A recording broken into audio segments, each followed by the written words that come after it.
Hello everyone, welcome to GS Blocks. This is the third episode of TCS Previous Year GS Question Series.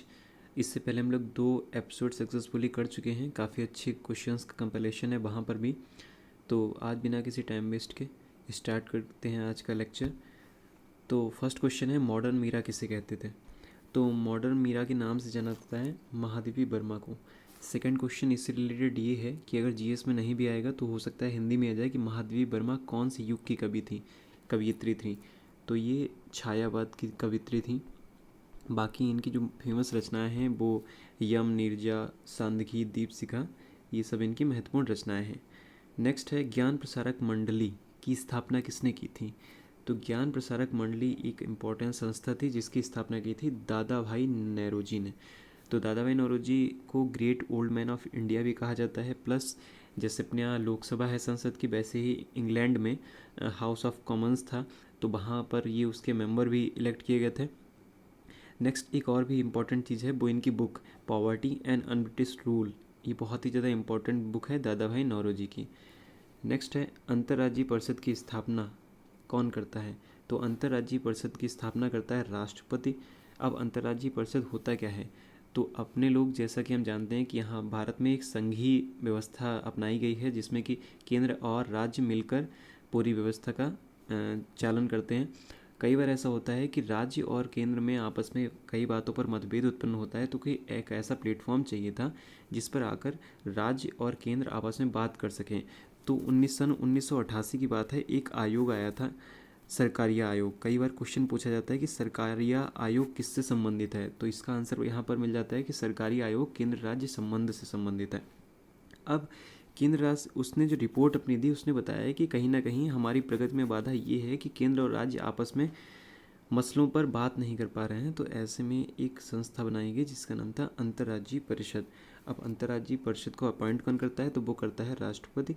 इसके अध्यक्ष होते हैं प्रधानमंत्री, और इसमें सभी राज्यों के जो मुख्यमंत्री होते हैं वो भी होते हैं, और इसके अलावा कैबिनेट के मंत्री भी होते हैं. और अगर बात करें इसके आर्टिकल की, तो इसका आर्टिकल होता है 263.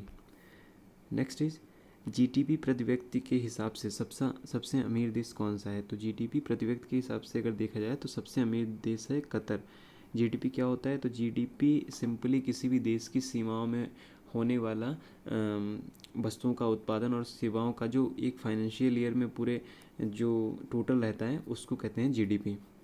नेक्स्ट इज, चापचारकुट महोत्सव ये कहाँ पर मनाया जाता है? तो चापचारकुट महोत्सव मनाया जाता है मिजोरम में. मोस्ट इम्पॉर्टेंट, गांधी और इरविन दो महात्मा, ऐसा किसने कहा था? तो ऐसा कहा था सरोजनी नायडू ने. विश्व की सबसे लंबी पर्वत श्रृंखला, तो ये है एंडीज़ जो कि है अमेरिका में, उत्तर अमेरिका. सबसे बड़ी रिफाइनरी, तो सबसे बड़ी रिफाइनरी कहाँ है? तो सबसे बड़ी रिफाइनरी है जामनगर में. सन 2011 के अनुसार शहरी ग्रामीण जनसंख्या अनुपात कितना है? 31 और 69, मतलब कि 31 लोग गांव में रहते हैं और शहर में 31 लोग शहर में रहते हैं और 69 लोग गांव में रहते हैं. तो ये शहरी ग्रामीण जनसंख्या अनुपात है 2011 के सर्वेक्षण के अनुसार, जनसंख्या के अनुसार. नेक्स्ट इज, पल्लवों का स्वर्णकाल किस समय को कहा जाता है? तो सन 1650 से लेकर 750 तक का जो 650 से लेकर 750 तक का जो समय है वो पल्लवों का स्वर्णकाल कहा जाता है. अब पल्लवों का जो स्वर्णकाल था वो इस तरीके से इम्पॉर्टेंट है कि इनके समय में जो स्थापत्य कला था उसका बहुत ही अच्छा विकास हुआ था. इसमें कई शैलियाँ भी विकसित हुई, जैसे कि मामल्य शैली, राज सिंह शैली और नरसिंह देव शैली. इस तरीके से कई शैलियों का विकास हुआ. जो महाबलीपुरम में रथ बने हैं, तो वहाँ पर जो रथ बने हैं वो रथ नरसिंह वर्मन के टाइम में ही बने थे. तो अब उन रथ में इम्पॉर्टेंट क्या है? तो वो टोटल 8 रथ हैं. एक द्रौपदी को अगर छोड़ दें तो बाकी जो 7 हैं उनको कहते हैं सप्त पैगोड़ा. अब वहाँ पे हैं कौन कौन से?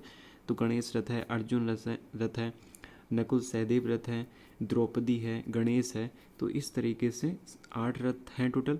बट जो द्रौपदी रथ है वो मतलब एक मंजिला ही है, प्लस सबसे छोटा भी है ये, तो इसको अलग कर दें, बाकी बच्चे को सप्त पैगोड़ा कहते हैं. तो ये इम्पोर्टेंट है. भारत के शाही राज्यों को कितने पद अपॉइंट किए गए थे संविधान सभा में? तो संविधान सभा जब बनाई गई थी, जिसने हमारा संविधान बनाया, तो उसमें बेसिकली अगर बोले यहाँ पर तो शाही राज्यों से मतलब है कि रियासती जो रियासत थी उनको कितने सीट्स दी गई थी, तो वो दी गई थी 93। सर्वोदय आंदोलन किसने स्टार्ट किया था? तो सर्वोदय आंदोलन स्टार्ट किया था महात्मा गांधी ने। अंग्रेजों को सूरत में पहला कारखाना खोलने की जो अनुमति थी वो जहांगीर ने दी थी। इंपॉर्टेंट क्वेश्चन है। सत्यमेव जयते कहाँ से लिया गया है? तो ये लिया गया है मुंडकोपनिषद से। अंग्रेजों के विरुद्ध खान अब्दुल गफ्फार खां का आंदोलन, ये लाल कुर्ती आंदोलन था। अब बेसिकली खान अब्दुल गफ्फार खां को सीमांत गांधी भी कहते हैं। इंपॉर्टेंट है, कई बार पूछ लेते हैं कि सीमांत गांधी किसे कहा जाता है। तो सीमांत गांधी इनको इसलिए कहा जाता है क्योंकि गांधी जी के बहुत बड़े फॉलोअर रहे हैं, और जब इंडिया की इंडिपेंडेंस के बाद ही इंडिया आए अप्रॉक्स 1970 में, तब इन्होंने कहा भी था कि भारत ने हमको भेड़ियों के सामने छोड़ दिया है मरने के लिए। ये बेसिकली ये चाहते थे कि इंडिया इसमें एक्टिव एक्शन ले अफ़गानिस्तान में जो कुछ हो रहा था। तो खैर वैसा तो हो नहीं पाया है, तो उस सब को देखते हुए इन्होंने कहा था। तो खान अब्दुल गफ्फार खां का जो आंदोलन था वो था लाल कुर्ती। ये चाहते थे कि मतलब जो भारतीय उपमहाद्वीप है पूरा, उसमें सबको मिला के एक निरपेक्ष धर्मनिरपेक्ष भारत का निर्माण किया जाए। सॉरी, निर्माण तो नहीं किया जा सकता देश का, लेकिन एक धर्मनिरपेक्ष देश बने जिसका नाम भारत हो, ऐसी इनकी कुछ थ्योरी थी। गतिमान एक्सप्रेस कहाँ से कहाँ तक चलती है? तो ये चलती है दिल्ली से आगरा तक। यक्षगान किस राज्य का नृत्य है? तो ये है कर्नाटक का। पट्टचित्रकला चित्रकला कहाँ की है? चित्रकला कहाँ की है? तो ये है उड़ीसा की। तो ये कुछ इंपॉर्टेंट क्वेश्चंस थे। ऐसे ही आगे क्वेश्चंस भी डिस्कस करते रहेंगे।